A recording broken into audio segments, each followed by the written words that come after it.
The moment I discovered the second ring of house keys, I was in the middle of folding my husband's laundry. Threaded onto a modest strip of leather inside the breast pocket of a rarely used coat were three ordinary brass keys. Standing there in our bedroom with the warm fabric still cradled in my arms, I stared down at objects that didn't fit any lock on our property, our house, or anywhere I had ever been. A profound stillness settled deep inside my chest, mirroring the heavy quiet that blankets the earth just before a massive storm breaks. I can still picture the exact quality of the late afternoon sun streaming through our window. It was just ordinary golden light, the kind that had illuminated that bedroom 1,000 times before without drawing any notice, but as my fingers began to shake, a strange, detached certainty washed over me. I knew right then that no matter what those pieces of metal actually unlocked, that specific afternoon light would stay burned into my memory for the rest of my days. I didn't possess the full explanation just yet, but a realization deeper than logic told me my marriage had already dissolved, quietly and completely, long before the proof ever rested in my palms. I simply didn't know who he had picked over me, or how long he had been making that choice through 1,000 tiny, invisible crossings of the line, all while I kept weaving a life around a partner who had already abandoned it. I am 23 years old, and up until 11 months ago, I was certain I was living out the exact marriage I had always dreamed of. This is the unvarnished account of the moment I discovered how profoundly mistaken I was, alongside the events that ultimately brought the hidden truth into the open and the aftermath that followed. To truly gauge the magnitude of what was stripped away from me, it helps to understand who I was before this fracture occurred, and the particular worldview and expectations I brought into my adulthood. My upbringing took place just outside Lancaster, Pennsylvania, within an Amish community that maintained our traditional boundaries while allowing a bit more latitude than the ultra-conservative districts nearby. Raised by practical, deeply devout parents on a modest dairy farm, I was the second oldest of 6 siblings. My youth was an equal blend of demanding labor and genuine happiness, milking the herd before dawn, spending endless summer afternoons canning produce, and singing German hymns every other Sunday in a church building that permanently carried the scent of wood polish and old books. As a restless child sitting through those 3-hour services, counting down the minutes until our communal noon meal, I didn't realize how deeply those mornings were cementing my beliefs about what a secure, faithful life should look like. I carried those unexamined assumptions directly into my own vows a few years later. When I was 19, I met Jacob at a multi-district youth gathering, the kind of structured social event where young people from different areas play games, sing, and interact under the watchful eyes of the community. At 22, he possessed a tall, unhurried frame and a quiet self-assurance that immediately drew me in. He had the kind of presence that never needed to be loud to command attention.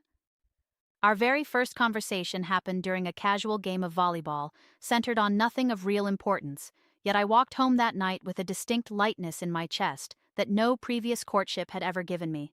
That same evening, I confessed to my older sister that I had just crossed paths with someone truly significant, a claim she teased me about unmercifully until it proved entirely correct. Our courtship spanned a little over a year, moving to the deliberate, traditional rhythm of our world through supervised visits, long Sunday buggy rides, and the steady building of trust that signals to both families that a union is right. Jacob's attentiveness during that period genuinely impressed my parents. He remembered small details from our talks, never missed a scheduled visit, and treated me with a warmth that made my friends openly envious compared to the young men they were seeing. I remember a particular evening about 8 months into our courtship, when a sudden summer deluge caught us on the buggy ride home. Instead of whipping the horse to outrun the downpour like most guys would have, Jacob slowed our pace, let the rain soak through us, and told me with a rare laugh that he found comfort rather than fear in storms. He said he hoped I might learn to feel the same way, whatever our future held. I returned to that memory often in the years that followed, and I see now how that calm steadiness was merely one layer of a far more intricate man than the person I thought I knew during those sheltered months. We wed on a crisp November morning when I was 20 years old, with nearly 300 guests packing my parents' barn. Even now, accessing that memory brings a sharp ache because of how the narrative ultimately fractured. I wore a deep blue dress that my mother and I had spent weeks stitching together, and during the ceremony, Jacob looked at me with an intensity that made me entirely believe he was a man marveling at his own immense good fortune. It is worth holding on to that image, because I wasn't an impressionable, naive girl entering a marriage with romanticized delusions. I was a clear-eyed young woman who had watched her own mother and father maintain a deeply loving partnership for nearly 30 years. I understood the actual labor required to sustain a lifelong commitment, and I had every reason to believe Jacob was fully equipped for that same enduring fidelity. The opening 2 years of our marriage delivered on that promise by every metric available to me. We constructed a small, modest home on a corner of his family's land that belonged entirely to us, quickly adjusting to the daily patterns of young couples in our district, balancing work, faith, and the quiet joy of a shared existence constructed day by ordinary day. Jacob farmed alongside his father and older brothers while building a small side trade fixing agricultural machinery. He possessed an incredible natural mechanical talent, and the steady extra income allowed us, within our first 18 months, to begin quietly setting money aside to eventually buy a larger farm of our own. I managed our household, took on sewing projects for neighbors, and found a deep, settled contentment in the life we were carving out.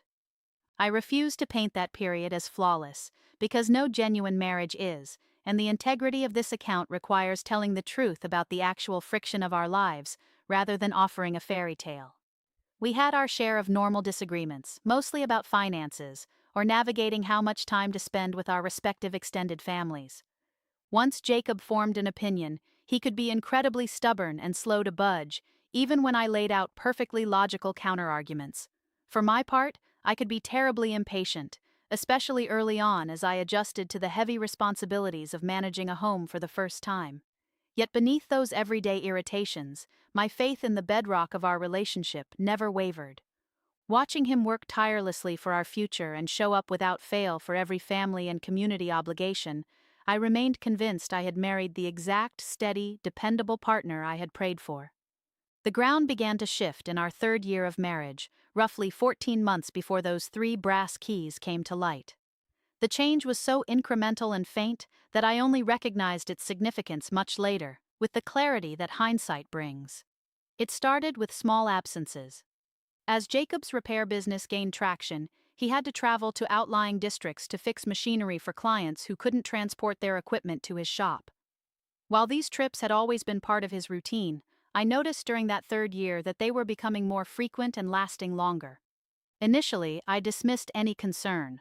A booming business seemed like a perfectly logical reason for extra travel, and he always returned with concrete proof of his labor, invoices, payments, and detailed descriptions of the mechanical issues he had solved. There was no obvious reason to doubt where he was spending his time. What became harder to ignore over time, and far more difficult to rationalize away as mere business growth, was the internal shift in Jacob himself during those months of increased travel. At home, he retreated into a quietness that felt vastly different from his usual calm demeanor. It was an emotional distance that I spent a long time excusing as simple exhaustion from an intense workload.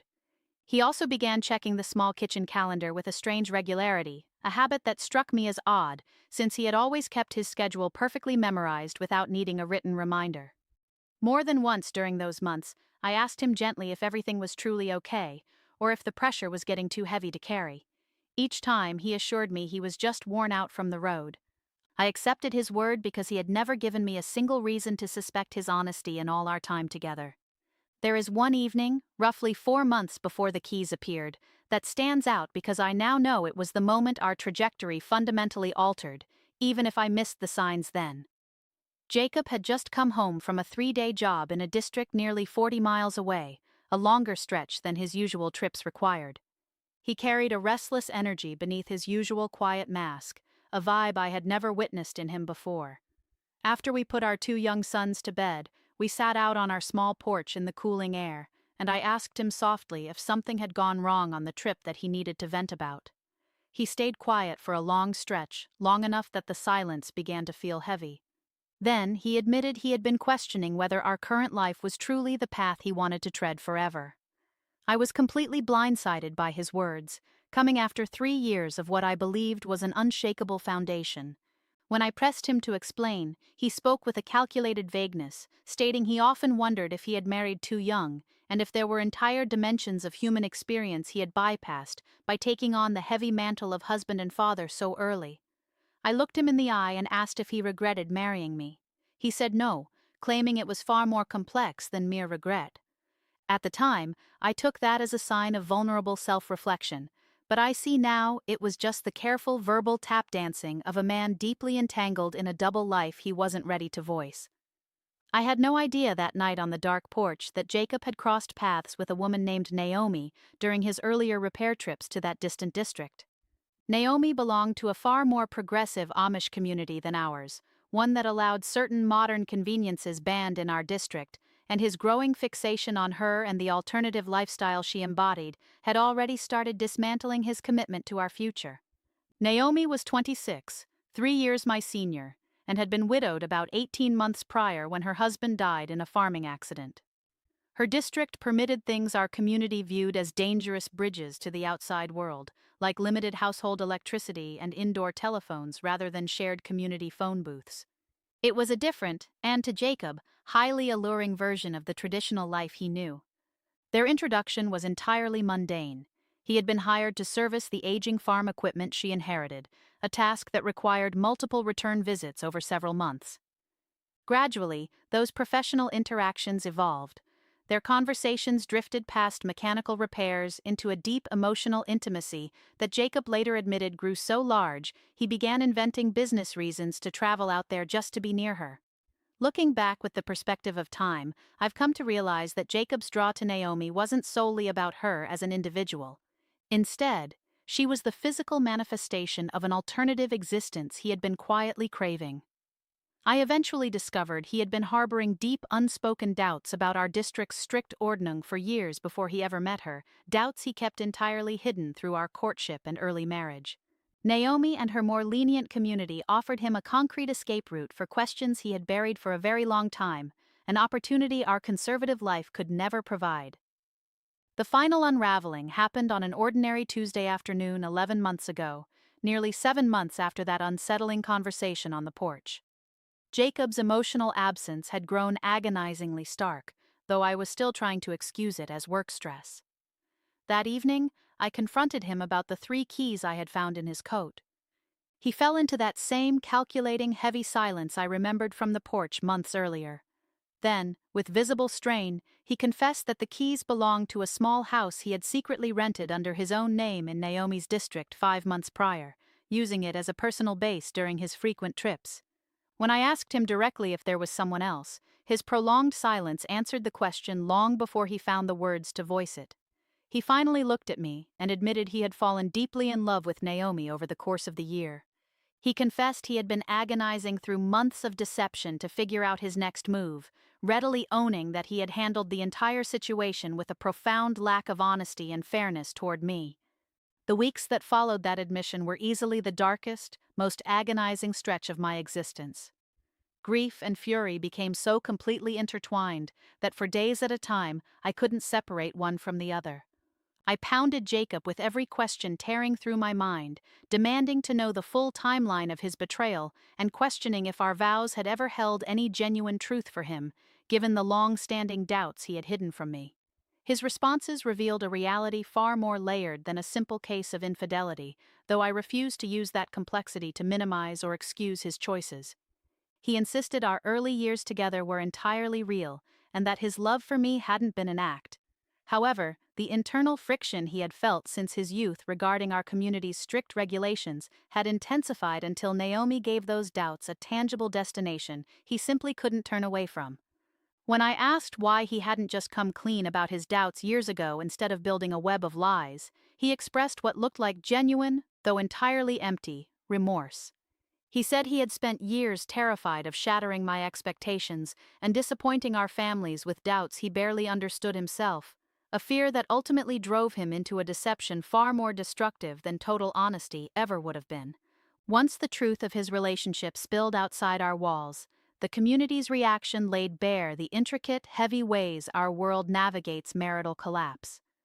Jacob's parents were completely shattered, facing not just the pain of their son's choices, but the reality that choosing Naomi meant he would eventually have to leave our strict district for her progressive one. While this transition wouldn't require him to abandon his faith entirely, walking away from our specific customs created a massive, painful rift with his family's deeply held values. Within weeks, our district's bishop stepped in, initiating the deliberate pastoral counseling our community uses to try and salvage marriages in crisis. Jacob and I sat through those sessions together for nearly 2 months. I will credit the bishop for handling us with immense gentleness and wisdom, even though those efforts ultimately couldn't bridge the chasm or produce the reconciliation our community always hopes to guide couples toward. Jacob delivered his final verdict roughly 3 months after I found those keys. In a conversation that was hauntingly calmer than I anticipated given the stakes, he told me he was choosing to pursue his life with Naomi completely. This meant he would formally sever ties with our district and move to her community, a choice that effectively killed our marriage in every practical sense, long before the religious and legal structures were put in place to officially dissolve it. The definitive moment of finality didn't come from any official document. It happened on a dreary, gray afternoon in early spring, roughly 4 months after the keys surfaced. Jacob returned to our small house to pack up the last of his things. Standing in the middle of our kitchen, the exact room where we had shared thousands of everyday meals over 4 years, I watched him load the final boxes of tools, clothing, and the material fragments of our shared history. In that quiet room, something inside me finally accepted the complete reality of what was gone. If this account resonates with you, or if you have walked through a similar crucible of betrayal and reinvention, please consider sharing your own experience below. Hearing from others who have navigated these fractures can be a powerful reminder that we don't have to carry these heavy transitions entirely in isolation. Your own journey and the insights you've gained carry an independent worth that no one can ever take away from you.